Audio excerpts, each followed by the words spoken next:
Hi, thank you so much for checking out this value compounding training.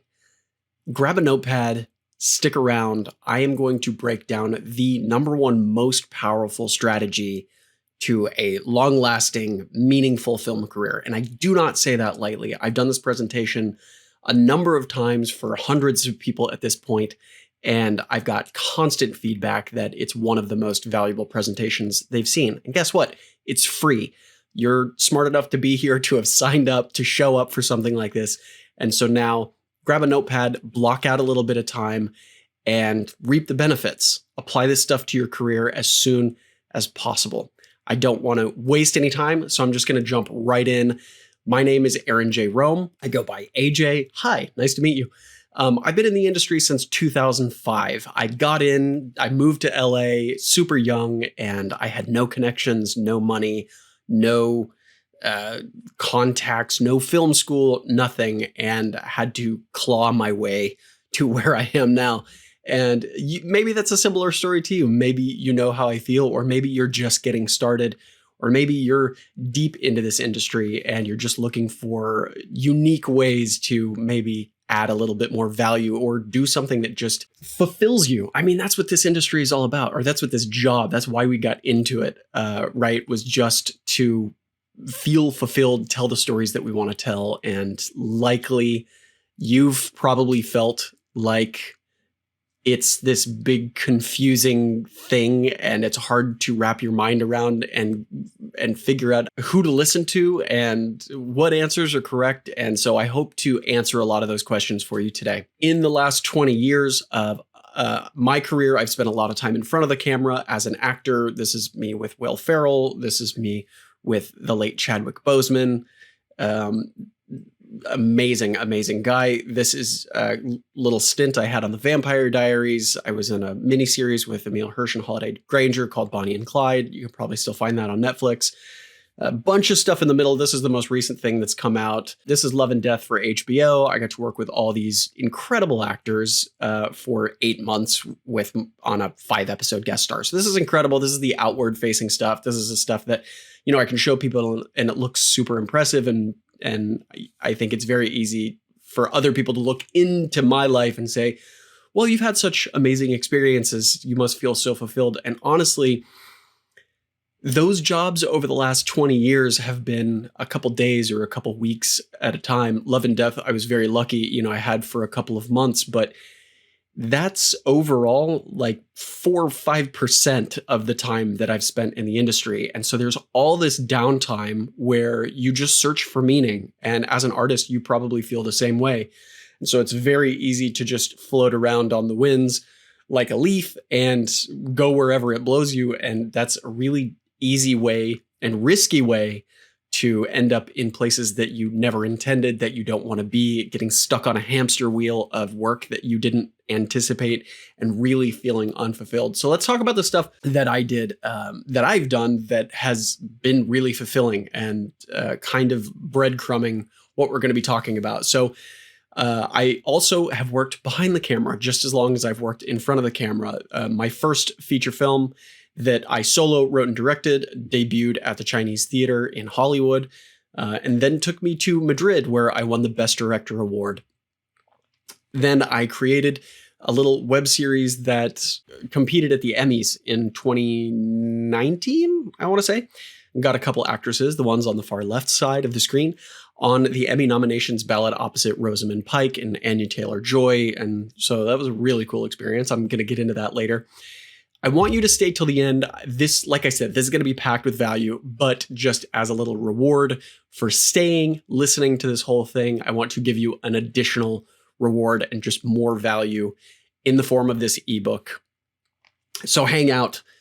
Like I said, if you didn't grab a pen and paper, do it. I promise you're going to want to take notes here. So what does the future of value compounding mean for you? What does it mean now that you're here? Here's the first thing that we need to understand is that you're not going to become rich and famous immediately. This is not the industry to do that. I know a lot of things circle around fame and fortune in this industry, but I think There are nefarious ways to do that, but if you're focused on the art, the great thing is good art begets money. The bad thing is, or the harder thing is it takes a little bit of work to get there, but that's okay, right? I mean, that's why you got into this industry, not because it was easy, but because it's cool, because it's awesome, because it's where your heart lives. Hopefully you're still with me here. You've got this innate need, this innate desire to tell stories that matter to you. And today we're going to be talking about how you can actually do that. I started doing this because I wanted autonomy in my career, and I didn't want to have to be restricted to what the industry wanted for me or what the little scraps the industry throws you. I wanted to be able to control my own career. I also wanted to be able to tell my friends' stories and my stories without having to rely on fundraising. That's where most people get stuck, in this fundraising hell, this development hell. I'm sure you've heard that term before. Everybody's journey is going to be different because this is a tool that you're going to plug your unique perspective into. So this is a framework, but because you're a unique human being with a unique perspective on the world, you plugging your insights into this tool is going to have different results. So that's a good thing, right? Nobody wants to end up in the same place, and we're all unique artists. We all have our own voices, and plugging this in is the fastest way to get to your goals. I promise you. I promise you that. Big overall theme here. High tides raise all ships. So lift up your talented friends. If there are people in your immediate universe that you deem as talented, whether it be storytellers or camera operators or actors, writers, producers, whatever it is, hang on to those people. Those are the people that you are going to raise with together. This is not a solo endeavor. This is a community thing. Nobody makes a film alone. So the sooner you can grasp onto that idea, the sooner you can bind together, the sooner you can find success. Without further ado, this is value compounding for filmmakers. Now, let's define value compounding really quickly. Value compounding, this is like the Merriam-Webster version, but we're going to dig deeper into it. So if this doesn't make perfect sense right away, don't worry, we're going to get there. Value compounding is the strategic process of steadily building your career by creating and showcasing projects that align with your goals. Very important. As you accumulate these valuable experiences, your influence and opportunities grow exponentially, leading to long-term success in the film industry. Let's dig a little bit deeper into that. This is the industry. Wait, what? This is an alien spaceship. What are you talking about? This is the industry. This is you're Amy Adams or Jeremy Renner. And this is the industry. It's this big floating spaceship. It's this big black box. It's got no doors or windows. So while you want to be inside it, there's no real easy way to get in. And that's what causes so much confusion, is everybody wants to be in this alien spaceship, but nobody knows how to get in there. So do you remember Independence Day? Do you remember that moment where everybody's standing on top of the US Bank building with signs going like, oh my God, let me in? That's what most filmmakers do. That's the strategy, is just stand on the ground and scream up to the powers that be, hoping they'll hear them. But the problem is there's all these different barriers between the people that want to get in and the people that actually make the decisions. And there's all these filtration systems to make sure you can't get to them. If Spielberg's email address was out there, he'd have 100,000 or 1 million scripts in his inbox every day, and he would never get anything done. He would drown in scripts. So these filtration systems are built on purpose. So let's talk about how to get through them. We want to make ourselves more attractive to these aliens. And if we just keep rolling with this alien metaphor for a second, we know that aliens never abduct the people that want to be abducted. They seemingly just pick out random people here and there. And so this is kind of how it works in the industry. The powers that be, the aliens, the executives of Netflix and all these places, are the aliens in the spaceship, and we want to be beamed up. So how do we make ourselves more attractive to the aliens? Well, there are two very common strategies to get into the film industry. One of them is value compounding, which we're about to get into.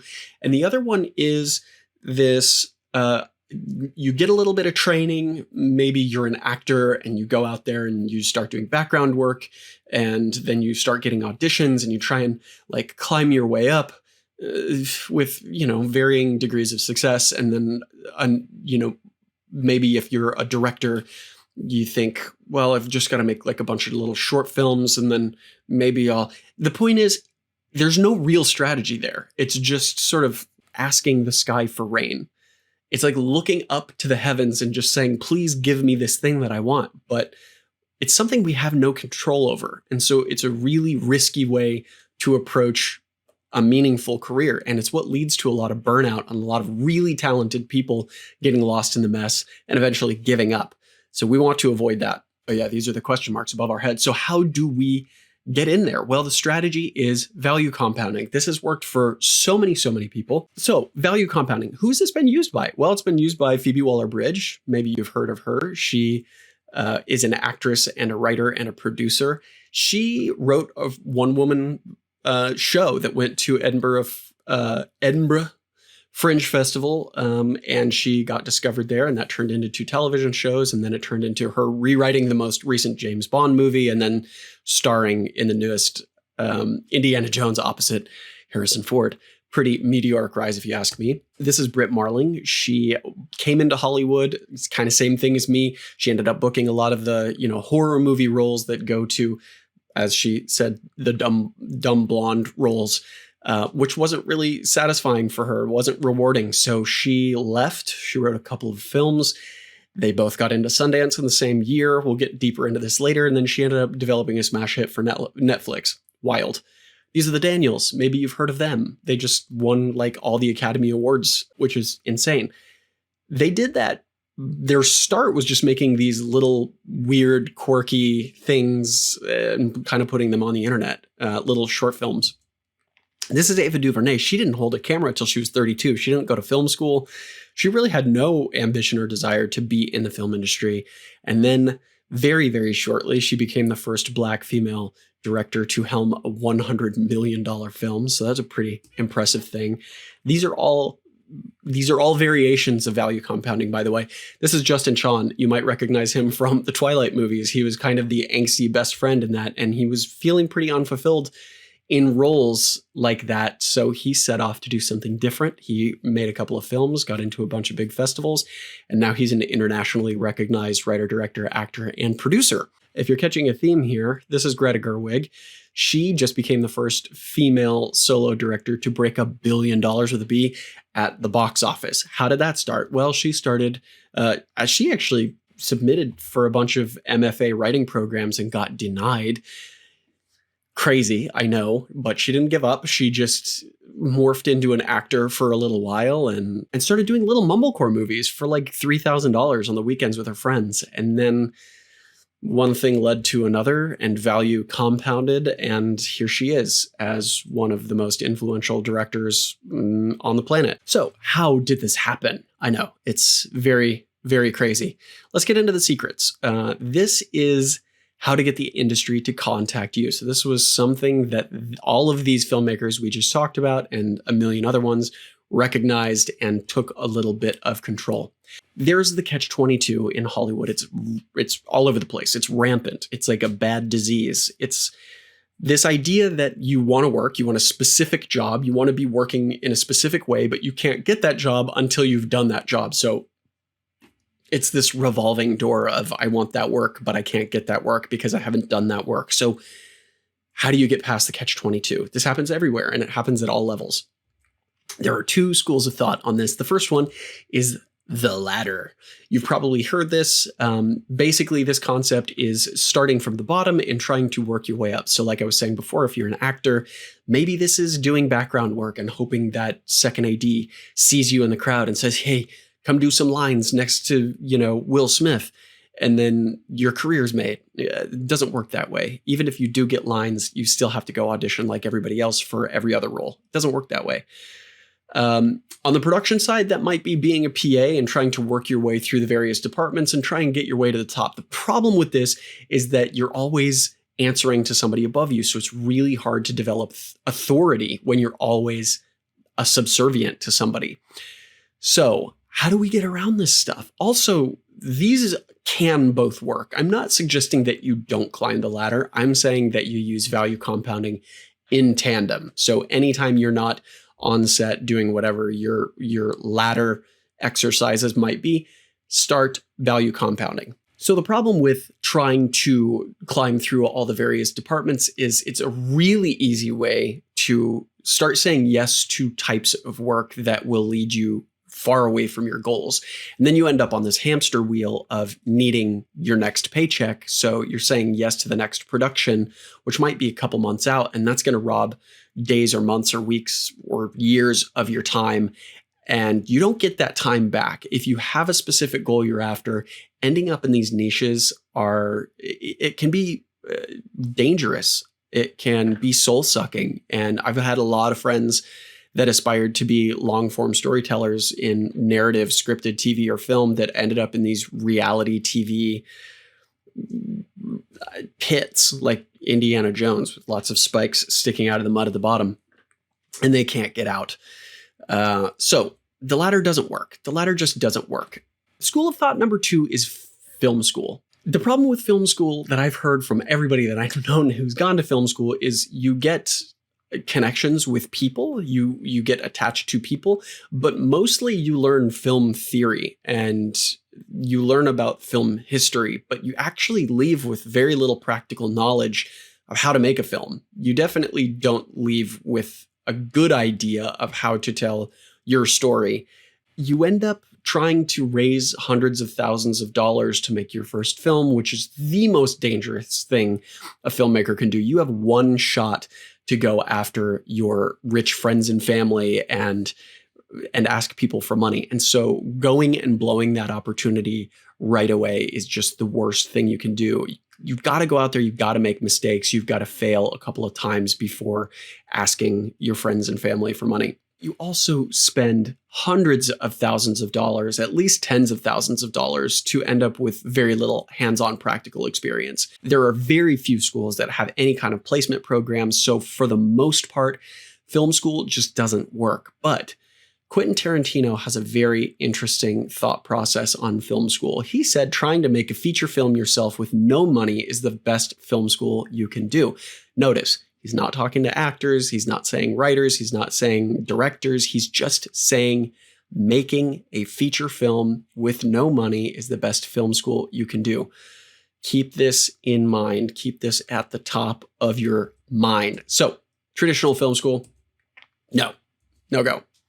What is the reality then? Okay, so we're trying to break this catch-22. What is the reality? How do we get in? The reality is starting with little to no experience and creating your own work is the number one way to guarantee success.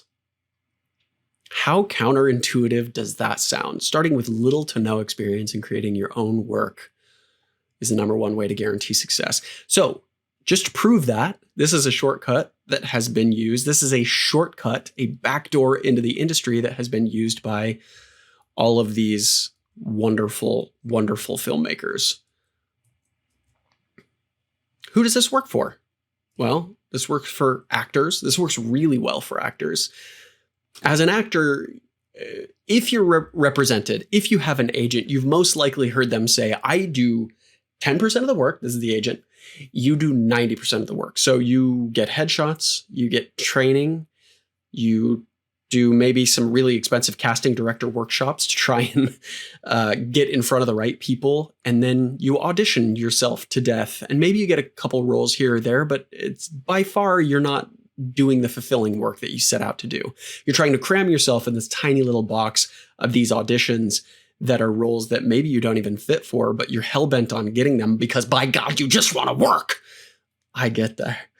I've been there. I've been there for a long, long time.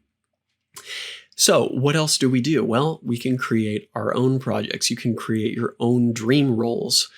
This also works really well for directors. You go out there, you make a bunch of short films, you make a bunch of web series and music videos, and these are all really great things for highlighting talent. But because they're difficult to monetize, it's really hard for somebody to understand the tangible value of what you're making. This works for writers too. I've got more friends that are writers who've won the Nichols Fellowship and been repped by huge agencies and had their script optioned, and very few of them, almost none of them, have actually become produced writers. It is an incredibly difficult thing to do. So how do you become a produced writer? Well, you produce your own work. We're going to talk about how to do this really easily as well. So I don't want this idea of you producing your own thing to deter you, because we're going to get into a way that you can 100% guaranteed do this. So again, this is a secret that's been used by all of these huge filmmakers. And we're going to talk exactly about how to do that practically, even if you have no money, no connections, nothing. You don't have to live in Los Angeles either. You can live in a small town. This also works for producers, writers, editors, cinematographers, stunt people, basically anyone. So secret number 2, how to build compounding value and leverage.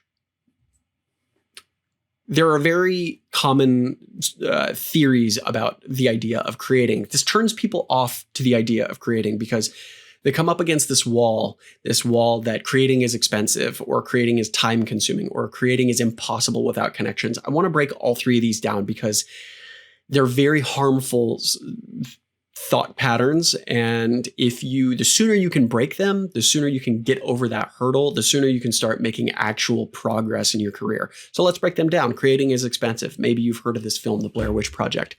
This film had a budget of $30,000. They made this movie on $30,000. How much did it make in the box office? It made $250 million. It's pretty impressive. That wasn't an expensive film to make. Maybe you've heard of this one, Paranormal Activity. This movie cost $16,000 and it made $200 million in the box office and spawned a sequel franchise. But these are outliers. This is not the benchmark of success. Yes, those were inexpensive films, but those are outliers. That is not what we're aiming for. But success and value are variable and exponential. What do I mean by that? I mean, success is not a binary thing. It's not black or white. It's on a slider. There are 50 shades of gray. Weird. This is The Puffy Chair. This movie also cost $15,000. Would you call this a failure that it made $200,000 at the box office? I wouldn't. I would venture to say this is a pretty great success, $185,000 profit.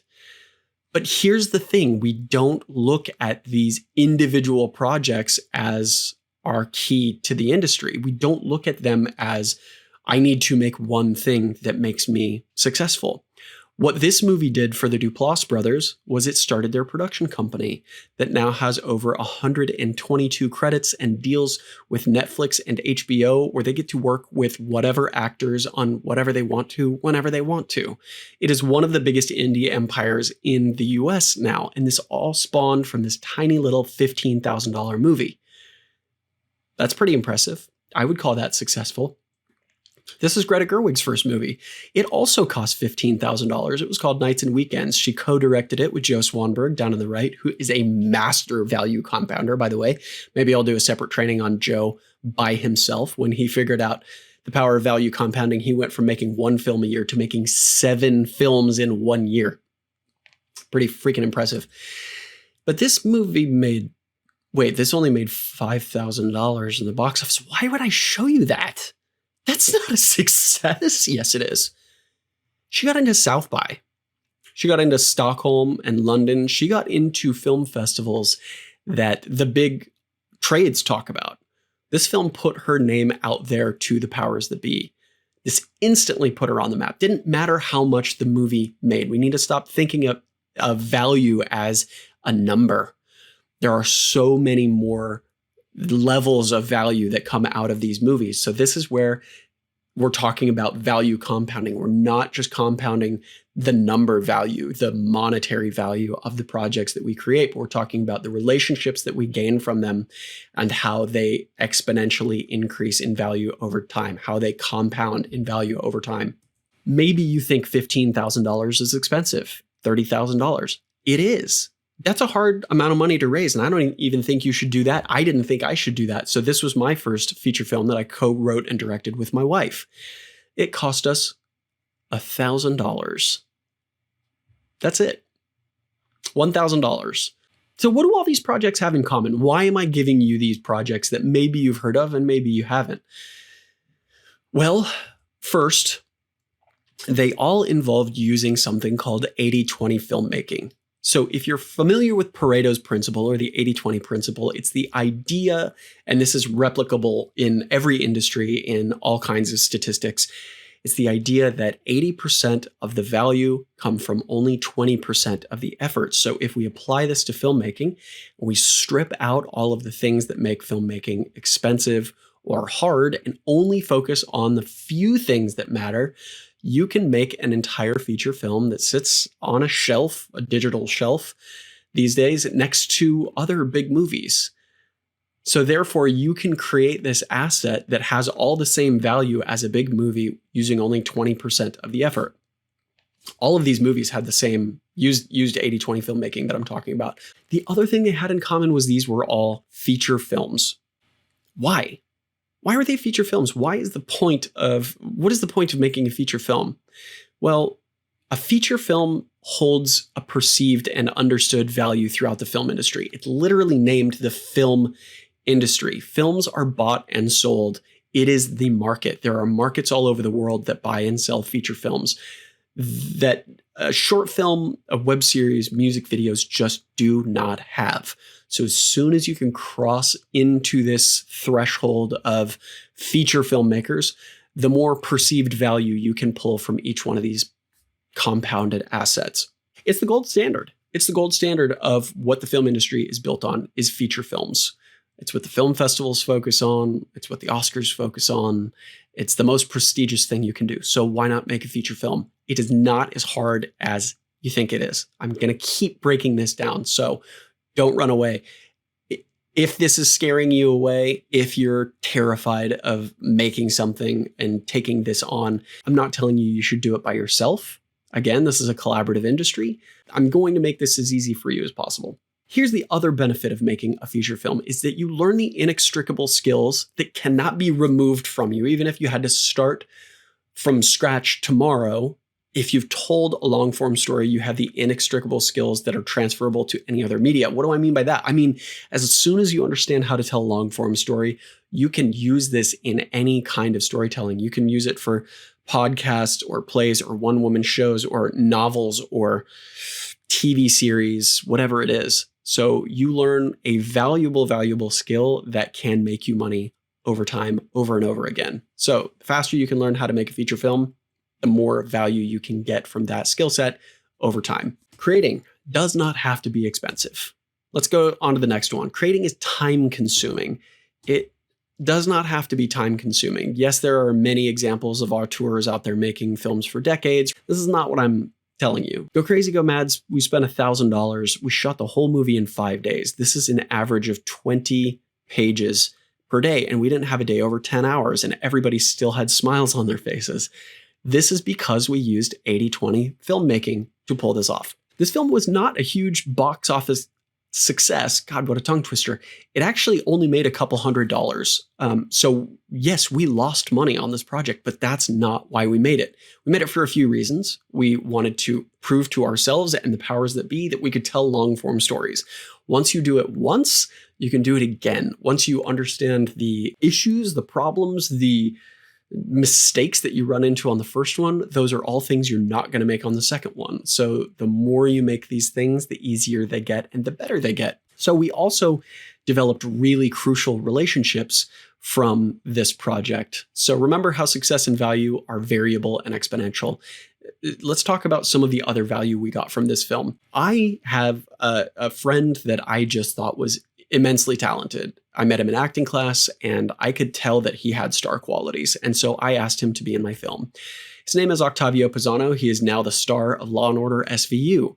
So just by virtue of having a little bit of foresight and thinking, wow, this guy's talented, I put him in my movie and now I have a television star in my $1,000 movie. And it happened retroactively. So it's got this backwards compatible effect, this value compounding. So now as people search through Octavio's filmography, they will go find my movie. And this happens over time. There's this spillover effect. I also met, composers and editors and cinematographers that I still work with to this day. Again, you're just binding yourself to people that you connect with on that creative level. That movie also allowed me to go out and raise $50,000 for my next movie, End Trip. This was my solo project, the one that took me to the Chinese Theater and the Madrid International Film Festival, and allowed me to raise a $50,000 budget because I had the proof that I did it once. So make that first movie. Doesn't have to be perfect. Perfect is the enemy of good, and done is better than perfect. We're just talking about making simple things that effectively tell a story. It's much better to tell an effective, simple story than it is to overwhelm yourself, biting off more than you can chew, and overproducing something bad. We also shot this movie in 5 days. We used the exact same principles, but because 80/20 filmmaking is scalable, we were able to bring on a little bit more help, expand the cast a little bit, bring on some more interesting locations. And let's talk about a little bit of the value I got out of End Trip. This movie has been seen all over the world. It's been dubbed in different languages. It's been seen millions of times. It got distribution, and it's gotten me incredible relationships with distribution companies and production companies like Blumhouse.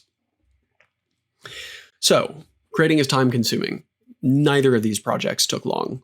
So, no, it doesn't have to be. It doesn't have to be time consuming. And the third one, creating is impossible without connections. This is absolutely backwards. I'm sure you've heard this said. I'm sure you've had this thought, but this is fundamentally backwards. Instead, we need to think of it like this. We need to use existing projects to get connections. How does that work? Well, here's an example. I made this short little web series. This entire process from beginning to end was about 6 weeks. From starting writing it to shooting it to submitting it to the Emmys was about 6 weeks. So we also shot this in 3 days. We also shot this with zero budget. It was just taking my talented friends, putting a camera in one of their hands. I held the other camera, and we went out and made this short form series. We were able to submit it to the Emmys. Why did we do that? Well, we found out about this tiny little loophole, this underutilized segment of the Emmys called the short form series category, where you can win an Emmy for Best Actor, Best Actress, and Best Short Form Series. So we knew that if we could compete in the Emmys, having an Emmy nomination or winning an Emmy has a lot of weight that it carries with it. But it had some more unintended effects that were potentially even more valuable. Let's talk about them real fast. So when you submit something to the Television Academy, to the Emmys, you have to join the Television Academy. And when you join the Television Academy, they invite you to all the FYC events, which are for your consideration events, where all of the big studios, the Netflixes and Warner Brothers and Universals, throw these huge lavish parties to bring all the Television Academy members out to vote for them for Emmys. So for 39 nights in a row, I got to go to these events and rub elbows with creators like Taika Waititi, who was there with What We Do in the Shadows. This is Mike Flanagan, who was there with Haunting of Hill House. Guess what? He was already on my radar. So was it a miracle was it fated that I was going to meet Mike? I'm going to get into that in a bit. Like I said, I did this for 39 nights in a row. By the end of it, I was exhausted.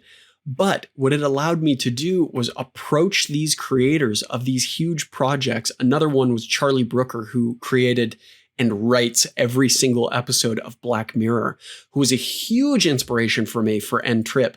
And because I made this tiny little web series, it put me in a room with creators that were already on my radar, like Mike Flanagan and Charlie Brooker, and allowed me to go and talk to them as a peer, not just as somebody who loves their work, but as somebody who is walking in the same footsteps that they walked in. This commands so much more respect than somebody just coming and saying, I love your work. When they hear that you're trying to do something, trying to achieve something ambitious like they did, they are so much more willing to talk to you and give you the time of day. So much so that Mike Flanagan had a 20-minute conversation with me in which he laid out the exact blueprint I should use to approach my career. And guess what? I hold that as gospel, and I still use it today, and it's the foundation for something I'm going to show you later. So we need to create the thing We need to use existing projects to get connections. We need to create the project to get connections. So remember earlier when I said I got a connection with Blumhouse, that happened from approaching Jason Blum at a party. I got invited to a premiere because I belong to SAG, the Screen Actors Guild, and Jason Blum happened to be there. Guess what? He was also on my radar. And because I had made a feature film, a horror film, I walked right up to Jason Blum and I asked him if he would watch my film. It was as easy as that. I already had the existing project. And so I walked up to the head of Blumhouse, Jason Blum, who, if you don't know who he is, he's the guy who bought Paranormal Activity and took a chance on it and made that $200 million. Very smart guy. Also on my radar. And guess what? He said yes. He said, sure, I'll watch your movie. He actually gave me the contact of the head of development and had him watch my movie, and he did. And so now, just by making this tiny little movie and putting myself in a place where I could attract some luck, I got an immense connection out of it. Creating is not impossible without connections. This is backwards. Create the thing to get the connections. Create the thing to make yourself more attractive to the aliens. Okay, secret number 3. This is how to steal from A-listers without getting arrested. Now, this is one of my favorite. This is my favorite, and it's very short. So pay attention. Earlier, I teased this actor, Britt Marling. So she was a Wall Street person, and she knew she was unhappy in Wall Street. So she moved, I believe, to LA. She started acting. She started booking roles, but she was just getting the dumb horror movie blonde roles. Those are her words, not mine. And she knew this wasn't enough for her. So what did she do? She stopped auditioning for those things. She left for a while. She taught herself how to write. She wrote herself 2 films. They both got into Sundance in the same year. Only person to ever do that. And the one on the left won. Another Earth won. So this is an actor who stopped acting. Not telling you should stop acting. I'm just telling you what she did. She wrote herself. She taught herself how to write. She wrote 2 movies, got both of them into Sundance, won Sundance, and then guess what happens when that happens? Netflix comes knocking on your door. She developed a 3-season series called The OA on Netflix. It's one of my absolute favorites. Amazing, amazing show. Here's what she said about the industry. She gave us this wonderful little quote. I don't have a slide for it, so I'm just going to read it to you. She said, "Hollywood is like a magical castle at the top of a hill, and you work for years until they invite you in. But when you get in, the trick is not to stay. It's to run in, grab as much as you can, take it back down the hill, and start building your own castle. Start building your own alien spaceship. Run in, grab all the contacts, grab all the things, grab all the value, and keep working on your own projects." Mark Duplass has a very similar speech that he gave at South by Southwest in like 2015 called "The Cavalry Isn't Coming." No matter how much success you create for yourself, it does not guarantee that the industry is going to sweep you off your feet. We cannot rely on the industry, but we can find all of the value, the variable value in success, and continue using it for ourselves. By now, hopefully you see there is only one proven way to achieve the highest probability of success, and that is to be the creator. Assume the role of the creator. I know it's very easy to think you can't create, to think you were only built for one thing, but this is what value compounding is. It's building a team of people around you to help you pull this off. It's not just doing it alone. Remember at the beginning, high tides raise all ships. We know that it doesn't take time or money or connections to do it. It's actually better to just start with nothing and build your way up. We also understand that value and success are variable and exponential. It's a sliding scale, and they continue to compound value over the course of your entire career. You don't just build, create a project and throw it out to the wolves and that one gets lost and you start over. These are compounding assets that work together to launch you higher toward your goals. So I have a bonus secret for you. Do not stay in one lane. This is like staying in the slow lane. There are many, many lanes, and as you create, you'll have to bob and weave through traffic a little bit.